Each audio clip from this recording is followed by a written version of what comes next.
क्योंकि एक व्यक्ति के लिए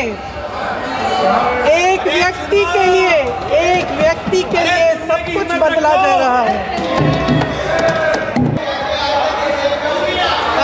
अध्यक्ष महोदय जी,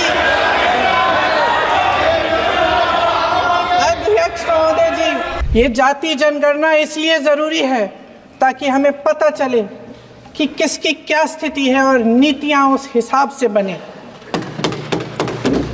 इनकी गंभीरता का प्रमाण ये है कि जब चुनाव में पूरे विपक्ष ने जोरदार आवाज उठाई कि ये जाति जनगणना होनी चाहिए, तो इनका जवाब देखिए। इनका जवाब भैंस भाग भैंस चुरा लेंगे, मंगलसूत्र चुरा लेंगे, इनका ये जवाब था। ये गंभीरता है इनकी जाति जनगणना पर।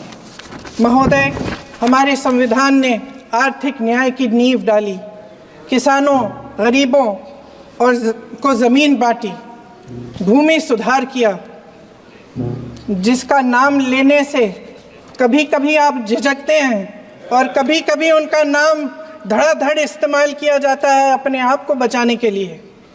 उन्होंने HAL, BHEL, SAIL, GAIL, ONGC, NTPC, railways, IIT, IIM, oil refineries, तमाम PSU बनाए।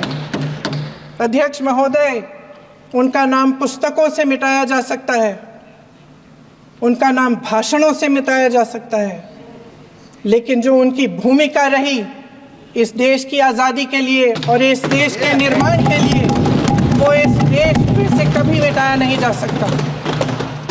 75 सालों में जनता का भरोसा रहा कि नीतियां बनेंगी तो जनता की भलाई के लिए बनेंगी। जल जंगल जमीन का अधिकार मिला आदिवासी भाई बहनों को। इंदिरा जी ने बैंकों का राष्ट्रीयकरण करवाया, खदानों का राष्ट्रीयकरण कराया।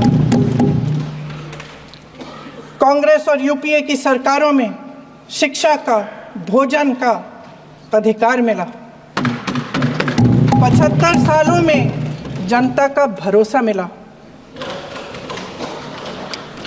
पहले संसद चलती थी तो जनता की उम्मीद होती थी कि सरकार महंगाई और बेरोजगारी पर चर्चा करेगी, कोई उपाय निकालेगी, कोई रास्ता निकालेगी। लोग मानते थे कि अगर कोई नई आर्थिक नीति बनेगी तो देश की अर्थव्यवस्था को मजबूत बनाने के लिए बनेगी, तो भारतीय बाजार को मजबूत बनाने के लिए बनेगी, उनके भविष्य को मजबूत बनाने के लिए बनेगी। किसान और आदिवासी भाई बहन भरोसा करते थे कि यदि जमीन के कानून में संशोधन होगा तो उन्हीं की भलाई के लिए होगा। आप नारी शक्ति की बात करते हैं। आज चुनाव की वजह से शायद इतनी बातचीत हो रही है नारी शक्ति के बारे में, क्योंकि हमारे संविधान ने महिलाओं को यह अधिकार दिया, उनकी शक्ति को परिवर्तित किया वोट में। और आज आपको पहचानना पड़ रहा है कि महिलाओं के बिना, कि नारी शक्ति के बिना ये सरकारें नहीं बन सकती हैं। इसीलिए आज आप नारी शक्ति की बातें दोहरा रहे हैं। जो आप नारी शक्ति का अधिनियम लाए हैं उसको लागू क्यों नहीं करते? वो 10 साल बाद लागू क्यों होगा? क्या आज की नारी 10 साल इंतजार करेगी उसके लागू करने के लिए? क्या बात है, क्या बात है।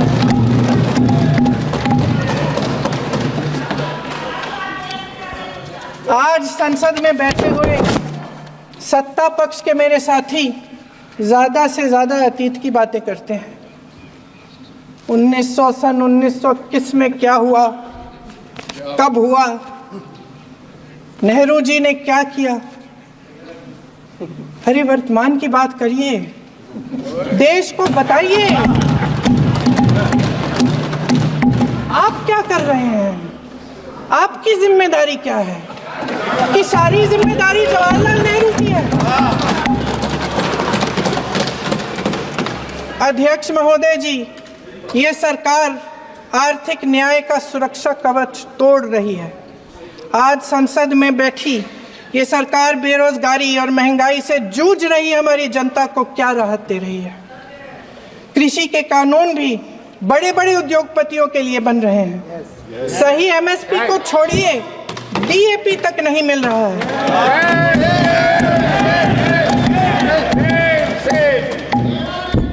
वायनाड से लेकर ललितपुर तक इस देश का किसान रो रहा है। आपदा आती है तो उसको कोई राहत नहीं मिलती। भगवान भरोसे है आज इस देश का किसान, उसको छोड़ दिया गया है। आज हिमाचल में देखिए, जितने भी कानून बने हैं वो सब बड़े बड़े उद्योगपतियों के लिए बन रहे हैं। हिमाचल में जो सेब उगता था, उसके जो छोटे छोटे किसान हैं वह रो रहे हैं, क्योंकि एक व्यक्ति के लिए सब कुछ बदला जा रहा है।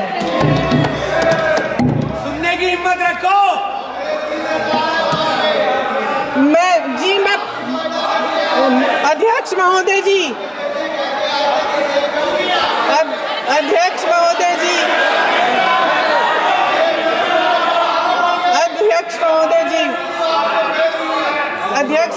जी, अडानी जी को सारे कोल्ड स्टोरेज प्रदेश की सरकार ने नहीं दिए।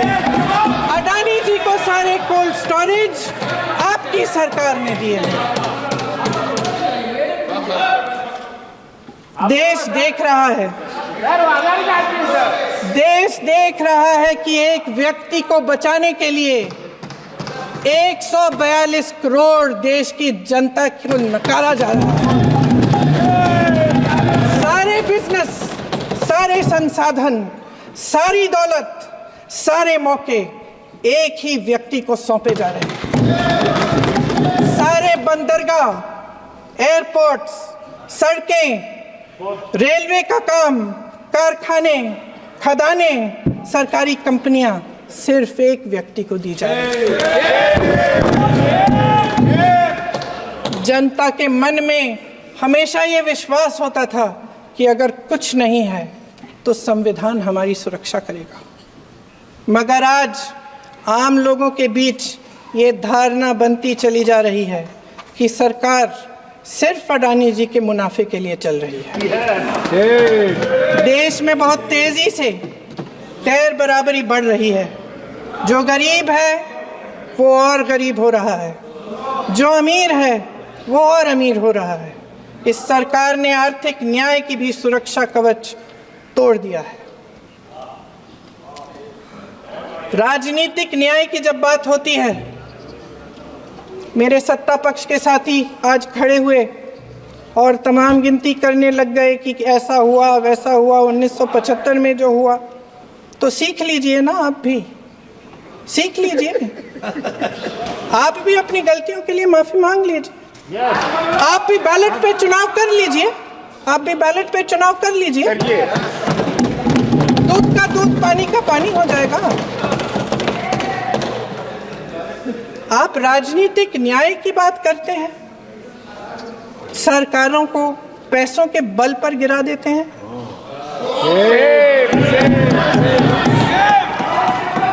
मेरा आग्रह है कि अपन संविधान में सकारात्मक बोले।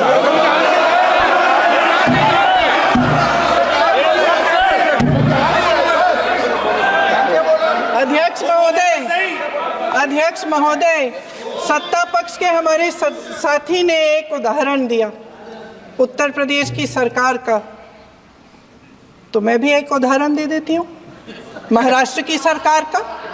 मैं भी एक उदाहरण दे देती हूँ हिमाचल की सरकार को तोड़ने की कोशिश किसने की, पैसों के बल पे की, गोवा की सरकार। तमाम उदाहरण है। राजस्थान की क्या ये सरकारें जनता ने नहीं चुनी थी? मध्य प्रदेश, क्या संविधान इन पर लागू नहीं था? पूरी देश की जनता जानती है कि इनका, हंसती है, जानती है कि इनके यहाँ तो वॉशिंग मशीन है।